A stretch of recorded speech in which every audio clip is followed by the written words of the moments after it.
Lecture du livre des Actes des Apôtres.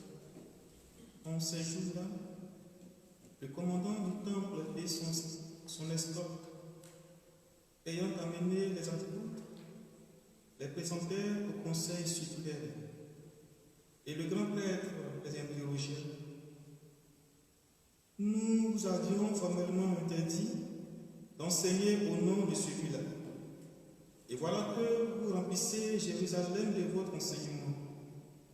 Vous voulez donc faire retomber sur nous le sang de... En réponse, Pierre et les apôtres déclarèrent: il faut obéir à Dieu plutôt qu'aux hommes.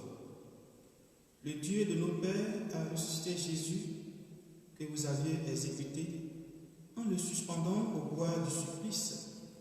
C'est lui que Dieu, par sa main droite, a élevé en faisant de lui le prince et le sauveur. Israël la conversion et le pardon des péchés.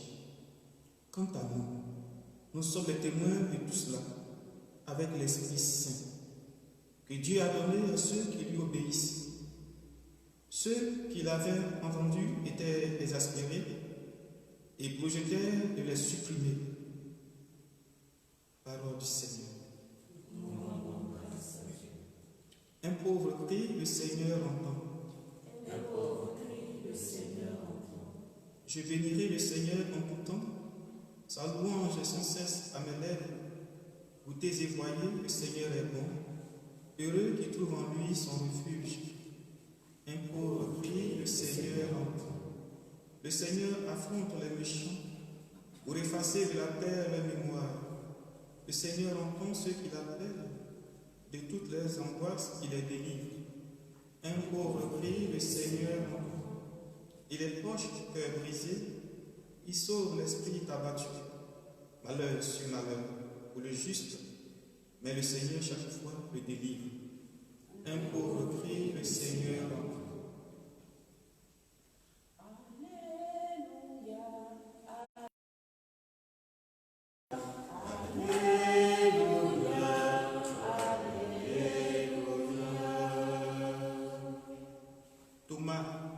Parce que tu m'as vu, tu crois, dit le Seigneur. Heureux ceux qui croient sans avoir vu. Alléluia, Alléluia, Alléluia, Alléluia. Le Seigneur soit avec vous. Évangile de Jésus-Christ selon Saint Jean.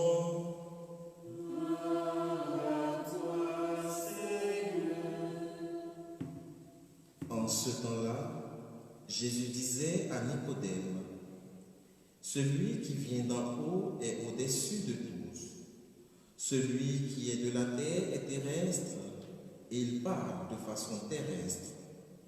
Celui qui vient du ciel est au-dessus de tout. Il témoigne de ce qu'il a vu et entendu, et personne ne reçoit son témoignage. Mais celui qui reçoit son témoignage certifie par là que Dieu est vrai. En effet, celui que Dieu a envoyé dit les paroles de Dieu, et Dieu lui donne l'Esprit sans mesure. Le Père aime le Fils, et il a tout remis dans sa main. Celui qui croit au Fils a la vie éternelle. Celui qui refuse de croire le Fils ne verra pas la vie, mais la colère de Dieu demeurer sur lui.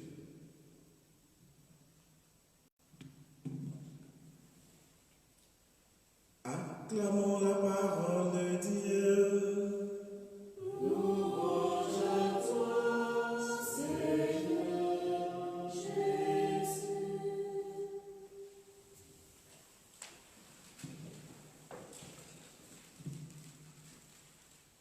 Bien-aimés, chers frères et sœurs, la première lecture que nous avons entendue donne l'occasion aux apôtres d'affirmer leur attachement en Dieu, donne l'occasion aux apôtres de manifester une fois de plus leur foi en ce Dieu vivant, alors qu'ils sont arrêtés, alors qu'ils sont conduits par le commandant du temple et son escorte devant le Conseil suprême. Voici que ces apôtres disent en qui ils ont mis leur confiance, expriment de façon claire devant l'Assemblée leur attachement à Dieu. Dans cette première lecture, nous pouvons remarquer que celui ou ceux qui ont conduit devant le Conseil suprême les apôtres, ce ne sont pas des gens extérieurs à la religion, mais de plus le commandant du temple, c'est-à-dire celui-là même qui est censé les aider, celui-là même qui est censé les aider à manifester cette affirmation en ce Dieu vivant. Quelquefois, nous également, nous restons attachés à la dimension extérieure. Nous disons quelquefois tel ou tel serviteur de Dieu, tel ou tel prêtre, ou tel consacré, telle ou telle personne qui marche selon la volonté de Dieu, m'a adressé une parole pas trop bien, alors je prends la résolution, je prends la décision de ne plus venir à l'église. Je prends la décision de ne plus manifester ma foi. Bien-aimés, chers frères et sœurs, ce matin, l'occasion nous est donnée, non pas de nous attacher à des personnes, non pas de nous attacher à un ritualisme, mais l'occasion nous est donnée d'affirmer notre attachement en Dieu. L'occasion nous est donnée d'affirmer notre confiance en un Dieu, ce Dieu qui est vivant, de dépasser le rituel, le Dieu qui nous donne de dépasser ce qui peut être le canal pour pouvoir arriver jusqu'à lui. Nous ne devons pas nous arrêter uniquement à la dimension superficielle, mais tout chemin, tout canal que nous empruntons doit nous amener, bien-aimés chers frères et sœurs, à affirmer, à adhérer à ce Dieu qui est vivant, ce Dieu qui est vrai. Dans l'évangile qui nous est proposé, nous sommes invités, une fois de plus, à ne pas rester des hommes terrestres. Nous sommes invités à ne pas, à cesser d'être, de penser, de parler uniquement des choses liées à la terre. Nous sommes invités à ne pas nous arrêter uniquement à ce qui relève de la dimension charnelle, mais nous sommes aussi invités à nous ouvrir à la dimension divine. Nous sommes invités à nous ouvrir à ce qui vient de Dieu. Et lorsque nous nous ouvrons à ce qui vient de Dieu, alors nous laissons Dieu habiter nos vies. Nous laissons Dieu habiter notre existence. Et cela ne doit pas se faire de façon sporadique, ou je dirais de façon spontanée, mais à tout moment, en toutes circonstances, nous sommes invités à nous efforcer d'avoir la pensée supérieure, c'est-à-dire la pensée de Dieu, d'avoir la pensée du Christ. Nous sommes invités à être animés des mêmes sentiments du Christ. Nous sommes invités à aspirer et à regarder les hommes et les femmes de cette même manière que Dieu les voit. Bien-aimés, chers frères et sœurs, si nous agissons, si nous réagissons vis-à-vis de nos frères de cette manière, alors nous sommes animés de l'Esprit d'en haut. Nous sommes animés de l'Esprit de Dieu. N'oublions pas que notre vie spirituelle est une vie que nous menons dans